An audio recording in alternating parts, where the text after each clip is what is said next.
Comrade, ngideployiwe upresident wenhlangano ubaba uZuma wangideploya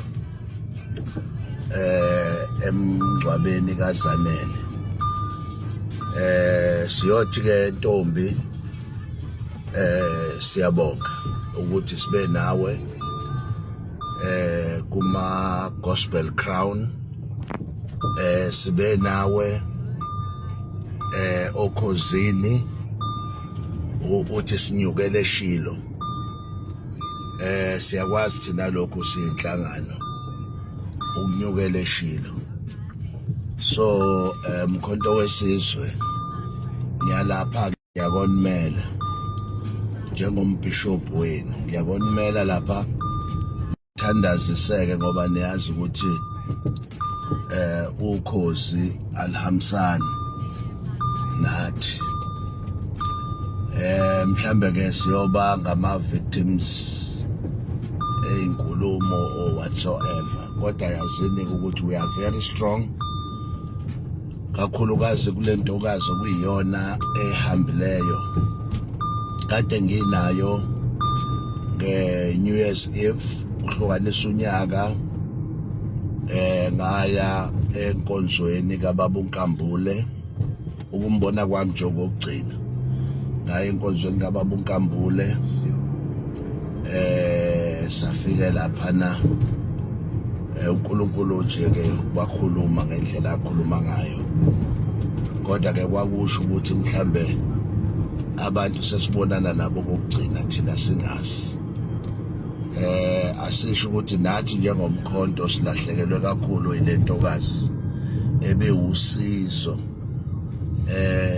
kwi-powerhouse, khulisa abantombazana asemancane, khulisa youth, khulisa namakhosikazi. And the passion of that lady is to inspire the young girls. Nathi ke sithi asiyeke njengomkhonto bafowethu siyokhalisa, siye nathi njengomkhonto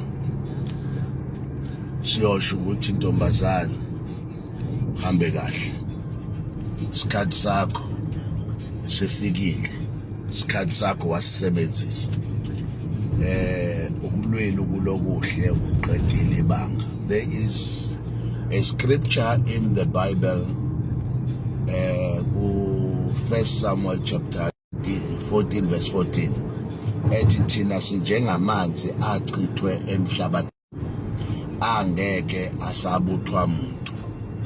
So lento isho ukuthi ongcobo laba bakhuluma namhlanje impilo yabo isazochitheka, neyakho futhi isazochitheka, neyombulali futhi isazochitheka, nekabani isazochitheka. Kungakho i-commitment yethu nepolitiki ingasusi ebukhoneni bukaNkulunkulu, because siyazi ukuthi bathi abase phase 6 bathi asihlome zonke izikhali zamandla kamoya, sikwazi ukusabalaza ngosuku olufanele.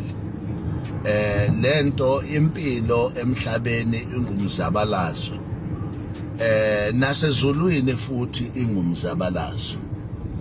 There is a balance of power ekufanele bafowethu nazi ukuthi in life you need to have a balance of power, ekhona ngapha kwezikamoya nekhona ngapha enyameni. The time ungena uyogrosa kwa Shoprite ubokwazi ukuthi nomoya uyayidinga igrosa ukuthi nawo udle. Ba comrade asizabalazi nje sikhohlwe ukuthi singobani, siyapi.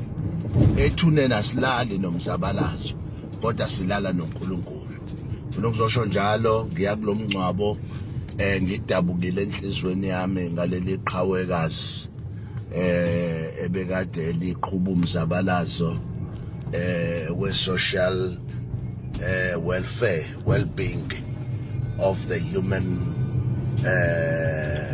you know. So ilokho nje bafowethu ngithi ke ngiyahamba ke ningikhulekise-ke ningithandazise, ngiyanazi nina ningikhonze kakhulu, ningithandazise bafowethu, nami ngifike lapha uNkulunkulu angemboze ngibe ingxenye yomngcwabo weqhawe. Siyabonga, uNkulunkulu anibusise nonke bafowethu, anibusise uNkulunkulu ngakho konke, amen.